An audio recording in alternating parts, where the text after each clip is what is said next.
Welcome to episode 28 of the Relationship Restaurant. We are Poppy and Geoff Spencer. Delighted to have you with us. And we have a very special guest today. We're going to be doing a session on grief and doing some counseling with a wonderful young lady. We decided we would do this. Many of you have asked for live coaching sessions. What does that look like? What does that sound like?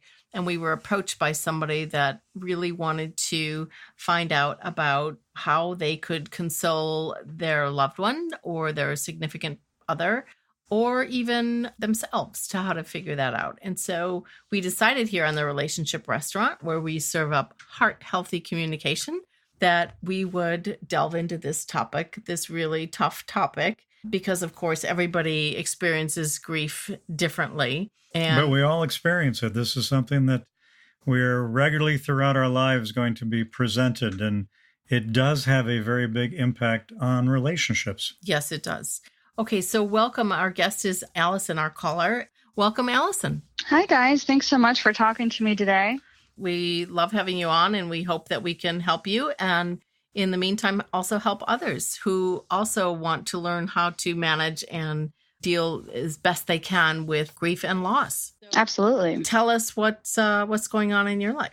Okay. I have been in a relationship for about 4 years. And as you can imagine, there's a lot of happy times in that. But as life happens, and as you mentioned, we both have experienced grief in our own lives and together. And sometimes that means losing someone. And sometimes that's just finding out that a loved one has a certain diagnosis, such as, cancer or something very hard to deal with still. Recently, we lost a cat that was really part of our family. And I just was thinking after that was kind of a shared loss because it was something that was in both of our lives. But even in the past, when my dad was diagnosed with cancer, it had me thinking, really, how can we, it takes a lot to look inside yourself and figure out how you grieve on your own. But when he has a loss or when I have a loss, I don't know how to maneuver that. I'm not sure how to tell him what I need, or if he's grieving, I'm not sure how to figure out how to support him and be there for him, because I feel that everybody does things differently. Everybody grieves differently, and there's no real way to know until you experience it together. So that's kind of what I was hoping you guys could help me with, is what are some things that I can do or ask in my relationship, and that probably others could do, to figure out how to support someone who is going through a hard time, loss of a loved one, or just any kind of grieving process. Well, there's millions of people that have learned and gathered great insight from Elizabeth Kubler-Ross, who gave us the 5 stages of grief. They are denial and isolation, anger, bargaining, depression, and acceptance.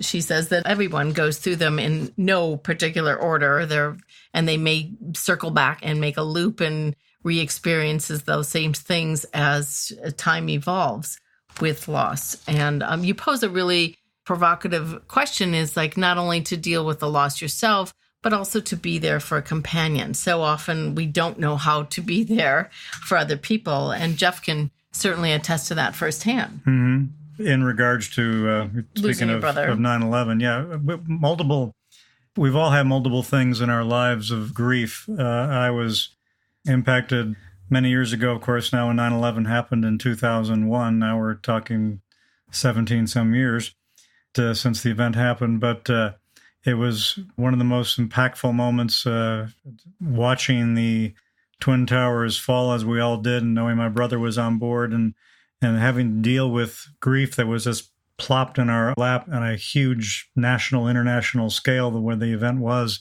That was a universal grief that everybody experienced. And I found myself in an unusual place where I felt I was moved. First of all, I probably mentioned the 5 stages of grief. I never really had a whole lot of denial of it. I was hoping for the best, but I was fairly sure when we saw the Twin Towers go down, the South Tower where he was, that I lost him. So acceptance came to me pretty quickly, but the anger and the bargaining things kind of came later. I think anger showed up much later for me when I was coping with different aspects of it. For me, I ended up coping with it by hitting it head on and making sure that I did all I could to to make sure that my brother's life didn't end tragically, the story of his life, that I was on a campaign to be, had newspaper articles, had radio appearances, church appearances, speaking of the great love and the great world we shared. So, my way of dealing with it was to embrace it, to hit it head on, and I found great comfort in bringing comfort to others, I guess is the best way I can explain it, because so many people we were all hurt by 9/11. And I felt it was my quest to use his joy, his energy of his life to bring that to others. This beloved animal that you shared with your significant, it's one of the things that we do is obviously we counsel people and we suggest that they find a greater purpose to channel that grief into something that's maybe of service to others. That's one of the things that we do. The other is to really understand your partner's love language and his Myers-Briggs. We're, Myers-Briggs certified practitioners. So understanding where they're coming from, if they are somebody who likes touch as their love language, maybe it's just a matter of being there silently as you comfort your loved one, and maybe a gentle caress will do it. I know people always struggle with the words to say too. Right. People, why the Myers-Briggs absolutely will help you with that. But even if words of affirmation is one of the Myers-Briggs, and no, it's one of the love languages. Excuse me, yeah. Even if you're trying to give those words to somebody, the words will often fail you when it comes to grief. It's just almost a question, Allison, of just being there, period. That's about all you can, many cases, do is just be there and listen, or even just sit in silence. Right. Yeah, well, it's funny you say that, Poppy, because a lot of what I have experienced so for example, I know about myself that I'm a talker. I like to talk things out, and that comes with grief or any kind of conflict. I like to just talk it out. And I have, in other situations, gotten better at telling people when I want advice versus when I just want them to listen, because there is a difference. And sometimes we can get upset when people try to offer advice and that's not what we were looking for. Especially men. Yeah. But I was interested. What about the people who grieve kind of silently and people who don't necessarily want to talk about what has happened? And I mean, in a healthy way. It's not necessarily that that anything would be wrong if they were in denial, because that is a stage of grief. But sometimes even when it has been a while and they just prefer not to discuss the loss. What is a good way, if they don't want to discuss their loss or grief, to still support them? I mean, would you say, just like you said, being there silently, or is it asking them, do you not want to talk about it, or is there anything you want to talk about? Or I mean, and I guess in addition to that is, when we live together, and when you're living with someone, I like to talk about it. It makes me feel better, but he doesn't want to talk about it, but we're under the same roof. And so how do we manage that? You set up an incredibly challenging dynamic there. We often will ask people, and that's why knowing the Myers-Briggs is really important. So if that's a person that has a preference for introversion and perceiving, which is somebody that is not necessarily inclined to reach a result or come to a conclusion quickly, they like to think in their heads and have that privacy. They get their energy from their internal reservoir. And those are the folks that are harder to reach, especially for someone that likes to talk things out, to seek closure, to move forward, move on. Oftentimes, it's just literally being there with that person if they so choose. You might even, instead of asking the person if they're reluctant to speak, you might even shoot a little note or an email or a text and say, hey, let me know when you'd like to talk. If you would, I'm here. Oh, yeah, that's a really good idea. A silent, gesture that you do that. And maybe just sitting there, even asking questions. Do you want photos of the loved one that's lost? Do you want those photos around? Do you not want them around? Even asking that in written form might be a little bit easier, especially for perceivers. Those are the cohort. They are not in a huge hurry to make decisions. And so they need a lot of time to process all of these incredible thoughts and feelings that they have. And so they need that time. So somebody that's a judger, for instance, is usually pretty quick to make decisions. And so we're like, figuratively snapping our fingers like, okay, come on. Let's move on to a better feeling place. And that person just may not be ready. So it's a way to let them be in that internal perceiving space without threatening it and giving them the opportunity that they need to process on their own. And sometimes, we all want to be needed. And so maybe the need that he has is for you just to be present and silent, which doesn't work that great for me either because I'm a talker too. Well, and talking about asking certain questions, one question that we had to kind of decide together was about our pets' items, or like not only photos, but, toys or food. And I know that I've had friends and family when they have a family member passes away, trying to figure out when do their items and their possessions, like what happens with them and when. Because for some people, they are ready to almost like cleanse, like kind of get everything either where it needs to be, where it's going to be, where it's going to live. And some people would rather leave it untouched and kind of let themselves come to terms with things. And that's something that we had discussed. So instead of asking him, like, do you want to leave all these things around the house? I just said, let me know when, and I knew, knowing my own, I don't know his Myers-Briggs, but I know my own. And I know that I was okay either way. I knew that whatever choice was made, it wasn't going to affect my grieving as much as it might affect him. So instead of asking, do you want to get rid of these things? I tried to ask more of, let me know if you need my help collecting the things and taking them wherever you want to take them. And we ended up donating them to another family that really needed them because we had decided that we weren't going to get another cat anytime soon. But instead of saying, what do you want to do with this? I didn't want to make him feel pressured to do anything anytime soon if he wasn't ready. Because for me, things could have been collected that day, or it could have been weeks from now. I just knew myself well enough to know it wasn't going to affect my grief as much. And that's beautiful that you recognize that, and I could identify that. I mean, it's a huge win-win for both of you. But I did that through a text message as well, because I wasn't sure, and just in grief in general, about confrontation. And I didn't want to put him on the spot. And if he needed to think about it, something that's more written, like a note or an email or a text, like someone can think about their response, because maybe he hadn't have thought about that yet. Right. Exactly what I wanted to highlight, that point with you both have made very nicely.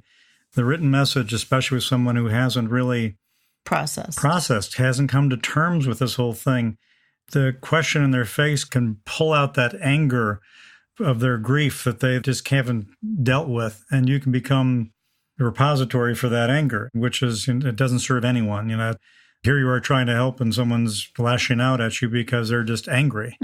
Not angry at you, they're just angry at the situation. But it takes a very hard situation and makes it much harder. So I completely agree with this idea of the written message, a nice note, a text, however it is delivered. It gives someone who needs that processing time. And we all do that. We all need to process it. And we just do it at different speeds. But we all need to process it. And still to deal with the whole topic of 9/11, it took me many months to really get healthy after it. I mean, I hit it head on. I took on a huge project of rebuilding a family sailboat that my brother had started. That became my cathartic activity, and it really cleansed my soul in a very healthy, good way. So there's many different ways you can process both short-term and long-term to deal with the entire grief you're feeling. Oh, that actually kind of goes into not necessarily our recent loss in our family, but in my own when my dad was diagnosed. And I think that some people actually prefer to stay busy or distract themselves or occupy their time with something that either, like for you, was continuing on what your brother had started, or something completely different. Maybe they become really encompassed in work, or they do start a new project around the house, or they start a new hobby. If you're with a partner who does that, or even in a family member or friend or somebody that does like to do the distracting method, which is not their, that's totally understandable, because I think it's about controlling where their thoughts are going. And I think a lot of people say when they have a lot of time to just sit and think, their mind wanders. How can you support someone who is wanting to, I guess, quote unquote, stay busy if what they're doing isn't, if they want to do themselves. For example, I don't know if you wanted help with the boat. Maybe it was your project. And if Poppy had come in and said, oh, let me help you, that really wasn't what you had planned. Is there a way to support somebody who's trying to do something to stay busy and distracted without kind of stepping on their toes and doing it with them if they don't want help? Well, people that stay distracted just for distraction's sake may still be in that denial phase that Kubler-Ross talks about. I think for Geoff, he had this mission that he was rebuilding this boat, and it was to continue to honor his brother indefinitely. And so that was a really positive thing. And he also embraced many community friends. I called upon many different people for help because guidance. I needed lots of help. This was a very challenging task, taking on things that I had no experience in necessarily, refiberglassing a boat. I wasn't accomplished in that, and painting and mechanical things that were beyond my normal scope of what I know in my life. People wanted to help. They very much wanted to embrace this and be a part of this mission and to help me and themselves. So he didn't do it in isolation. He embraced and welcomed the community to support him. So I think there's a healthier way, a more positive way to get through that grief. But some people like to be, no, I just want to be left alone. Yeah. At that point, you might even suggest that somebody get some counseling or some support group. We, of course, always would recommend that as well. If it gets to the point where it's now interfering with daily life and decision-making and moving forward in a productive way. If it becomes unproductive, then it's probably time to get some support, professional support. That's where they haven't embraced this acceptance portion of the grief, and if that's a critical aspect of it, is make sure that someone is accepting it and moving on. And I know you were even bringing up this topic, Allison, of the belongings. And I know Poppy and I have watched this happen with our own parents, loss of our fathers, and how our mothers dealt with all their belongings. And I know our mothers dealt somewhat differently. Your mother was... We were quick to move things on, but my father had been dying for a long time. So when death came, it was actually a nice gift, which might sound callous to some people, but for us, it was a blessing because he was no longer suffering. He had lived a very long life, and it was not sudden. Yes, it was still hard, but at the same time, we were, emotionally prepared.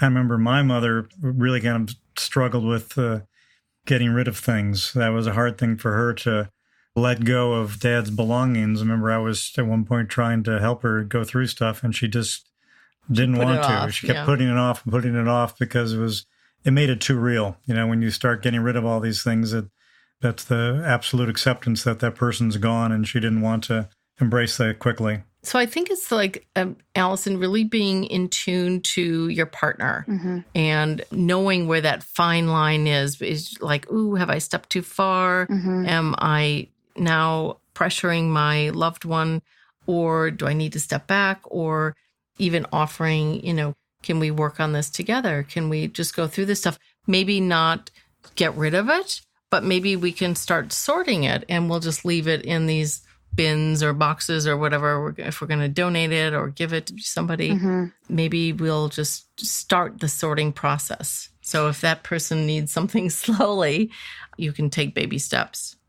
Are there any questions? Because like I said, after 4 years ago, I think it was when we experienced our first kind of grief or loss together, and we have gotten better over time. But are there any questions that I or anyone could ask, maybe if they don't know, if they're with someone new and they're not really sure what their partner needs in a grief situation? Are there any questions that they can ask their partner that I could have asked even years ago to understand even something as simple as, do you want to be left alone? Do you want me to be here but not speak? Do you want to talk about it? I know that also goes back into the Myers-Briggs and the love languages, but I'm just curious if there's anything that can be, any kind of communication that can be done where it gives someone an opportunity to say what they need or what they want their partner to do. And you just hit it right there on the head. There's one sentence that we ask people to say all the time, and that is, what would you like from me? Mm-hmm. Yeah, it often can be bookended too with comments of love and respect. It's, I love you very much, and I know this is very hard. I'm trying very hard to be the best supportive person I can be. I don't know what the right things are to do. You're going to have to help me with where I can be of help to you. And if you need more or need less, you have to guide me on that, because I just want to be there to help you in any way I can. And I like, especially for men or people that are a little bit reluctant to express their emotions freely, I like to replace the word need with like, because a lot of people will become defensive and say, oh, I don't need anything. Mm-hmm. But what I would like, is a softer, more gentle approach, and say, I'd like to help you with something. Can you help me? Can I ask you for your help in brainstorming together how I can best be a supportive partner to you? And Poppy often refers to this too in our counseling, is putting your worst fear out there. He said, I'm afraid if I step too far, you might get very upset and angry with me and hurt our relationship. And I don't want to do that. So, tell me what you would like. Yeah, I really like that too, because it lets them know what your intentions are. And It feels vulnerable to think about saying, but I think if you tell someone what you're afraid of or what you're really trying to do, like, I want to support you, I'm not sure how, admitting that you don't know how. Maybe I have done that in the past. I've just said, I don't know what you need, or Poppy, what would you like me to do? And I would, if you need my assistance in any way or my support, let me know what I can do. And I think something as simple as that, because some people I've met in my life, they're never really going to ask for help, maybe. Right. But just saying, I'm here if you need it, is helpful in grief and in other situations. And I think that's a good way to show support. And I'm glad that that's kind of something that you guys were suggesting as well, because it feels like I've been doing the right thing. Yes. But it's been very helpful to think about how to communicate that, because even knowing Myers-Briggs and love languages, I think it might depend on the situation as well. And I think maybe the loss of a sibling versus the loss of a pet versus the loss of a parent or a friend, people might grieve differently. I have not had, thankfully, as so much loss that I know what some of those feel like. But I would imagine that maybe even someone's grief might change based on those situations. So I think it's good. I really like kind of the communication advice that you gave on how to ask kindly, how to ask what someone would like for you to do, and understanding, you're right, understanding them, how they react and respond and what they want, and still showing support. I think that is really all that we can do for another human that we don't know inside and out like we know ourselves. And sometimes we don't.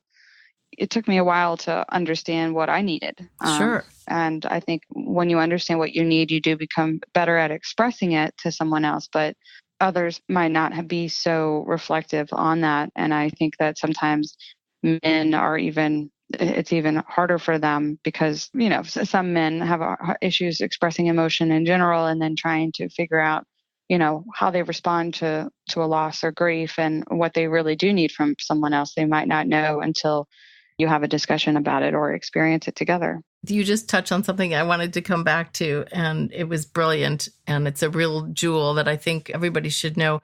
If you have somebody like that doesn't like to be vulnerable and express their needs and wants and maybe deepest desires, maybe they don't even know what they are, you can also bring yourself to the table, and you start the vulnerability ball rolling by saying, these are some fears I have. I don't know if you experience this, but these are some concerns I have. Like, I don't know what to do when we go to someone's house that has cats, for instance, or I don't know if that's going to be a trigger for us. And can you help me figure out what we should do so that I don't start crying? Yeah. And so you get that other person that has maybe been embroiled in their own loss to help you productively problem solve a sad situation. We have a local family here that the entire community adores and loves, and they lost their son a year ago, to a 9-year-old boy, to leukemia. And this mother's valiant effort to do something to help any other children that suffer from leukemia, and all of the education that she has given our community to inform them that pediatric cancer research is kind of down on the list of the other researchers. And it's like, well, these are our legacies that, why aren't we, treating pediatric cancer better? And she also she wrote a journaled every day on this topic, and they were the most poignant, the most vulnerable, the most raw and beautifully written pieces that anybody who would be dealing with a similar situation, she left a wonderful legacy of, here's how we tried to deal with it and cope with it. There is no right thing that you can deal with it. It's a horrible and tragic loss, and they dealt with it as valiantly as any two human beings, and the other brother too, as three human beings and a family could deal with it.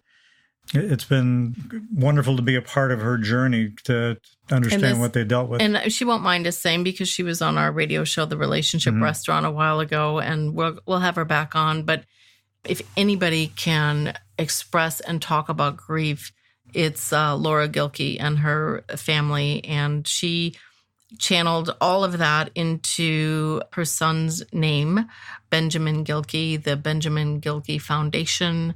And she's partnered with Johns Hopkins Research on pediatric cancer and has championed this enormous fund and drive and has raised so much money. It's a beautiful way that she's channeled that. And we just saw her the other day. They had a blood drive that we went to and supported. And she said, every day is hard. There's no question about it. And me as a mom, I can't even imagine. So I don't know what it is, and I don't know what to say. All I know is that we want to be there in whatever support that they need. And she asks on social media, hey, we're doing this blood drive. We blocked out our afternoon and we're there. That's a way we can help. Yeah. Getting back to your original question, whenever somebody asks, this is what I need, and that they have loss right there in the tip of their tongue, you can support them in a need. And one other thing I wanted to touch on too, because we've talked about pets. Some people might look at, if they heard this saying loss of a cat, I mean, come on, it's a cat, or a dog or whatever. I can tell you, we've been devastated in our own lives and worlds by the loss of pets. That I think it's a very different thing than dealing with a human loss. In fact, my father died about the same time as our dog. And it'll sound callous to say this, but we were far more wounded by the dog's death than my father. Because it was so sudden. Yeah, it was sudden. And also there isn't a way to express this. There isn't a journey you can take with the animal. All of a sudden they're in trouble, and then they're dying, and you have to let them go. My father was going for quite a while, much like, not like Poppy's father, but he had a heart disease thing that finally took him. And you knew it was coming. And but he lived a long, wonderful, long, beautiful life that we were able to be there for so much of the end. And with the pet, it's so much more sudden, and you can't share those thoughts. You can't talk to the pet in the same way, and it just kind of rips your heart out in a very different fashion. So never make light of that, that the pet loss isn't anything as large or even larger. Sure. We are both very much animal people, and I think it was helpful because I think we recognize that as well. As not everyone's going to understand this, but at least we have each other. If nothing else, we understand how important this was to us and how hurtful it was. And so that's kind of another thing that I think we're both very thankful to have each other, and not thankful that it had happened, but thankful that we both loved him so immensely and kind of had spent time together with him. And, I think I definitely agree that not everyone might see pets the same way, but a lot of people also view pets as family members. And we do, for sure. Yeah, it is definitely hard. There's no shame and guilt in grief and loss. I mean, that should just be removed from everybody. And hopefully you won't allow anyone to try and project that onto you. Kubler-Ross says that those who learn to know death rather than to fear and fight it become our teachers about life. So it's like, I used to have my master's teacher used to say, embrace chaos, embrace fear, embrace death. And I'm like, what is she talking about? But if we can sort of wrap our heads around it, it allows for us to be really introspective and become more spiritually aware, if not trying to sound too woo-woo, but it does give us that capability in life to enrich our own life experiences by managing as best we can the loss of life. I actually did some research after our loss, and I saw something that was really meaningful to me, and I think was meaningful to him when I expressed it to him. Part of loving is letting go.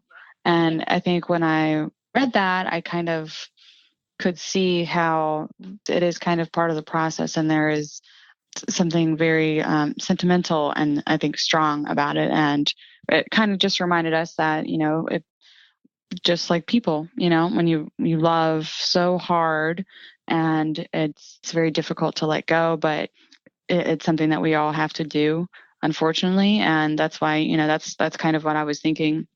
It's hard to grieve alone, but it can be helpful to grieve with someone or have someone else support you while you're grieving, such as, in a marriage or relationship or just friends and family. And I think some of what you touched on today, I definitely will use, unfortunately, next time, because as bad as it sounds, that there is going to be a next time where it's going to happen again. And, that's why I was looking for any kind of coaching or helpful tips that I could get to kind of manage this. Not that I don't think I managed it bad. No, you did.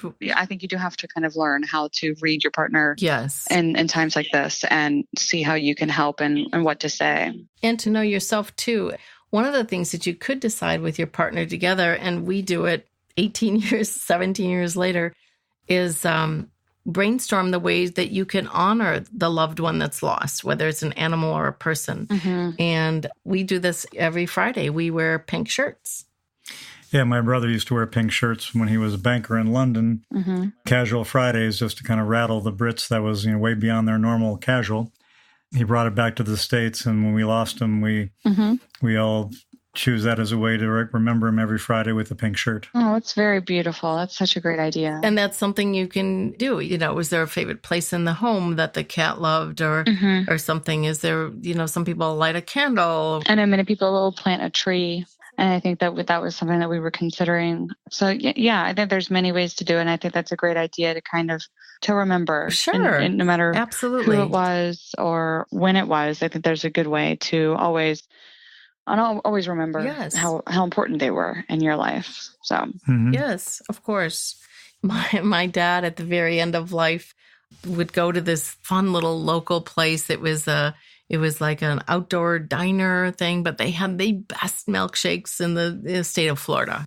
And when he was struggling with cancer at the very end, he couldn't chew that well. And so he would say, "Can you grab me a milkshake from this, the Hobnob?" So on the day of his death, every year we go to the Hobnob and we have milkshakes, even though I don't drink milkshakes, but I have one on that day. So we honor him on that day or his birthday or the day of his death. That's so great. That's such a great idea. So there's all sorts of ways to just reframe and rechannel your energies to come up with something positive that you can do together. And it's a feel-good thing usually for most people. Yeah, I think we're definitely going to have that conversation. This was rather recent. And then even in the future, I think it's something that we can always come together and discuss and see what we want to do. And it might be different for everything, but very kind of specific on the person or the pet. But yeah, I love that idea. And I think it's something that is pretty positive. Right. And the last thing you can say is if you go to friends' homes that have cats, you can plan ahead of time. How are we going to deal with that? What should we say? If maybe we don't want to go or we don't want to, we'll meet them outside or, we'll do something else. If that's going to be something that's going to really upset the partner. Well, we hope we've given you some good guidance on grief here, Allison. Yeah, thank you so much. I really appreciate it. I think it's not necessarily something that people want to think about or prepare for, but I think any relationship, it is something that we have a hard time with. And I definitely will use some of your advice today, and I hope that others can as well. And, we didn't even touch on it, but grief goes across many spectrums, and many people have lost when they've broken up a relationship or a marriage or whatever. And so grief is grief. Mm-hmm. There's that loss. And some of the same success solutions that we talked about can apply no matter what the grief is. So thank you so much, Allison. And we loved having you here. We're here on the Relationship Restaurant. This is Talking About Grief with our wonderful caller, Allison. And we will see you next time on the Relationship Restaurant. Thanks, Allison. Thank you, Allison. Thank you guys so much. Good talking to you. Bye-bye.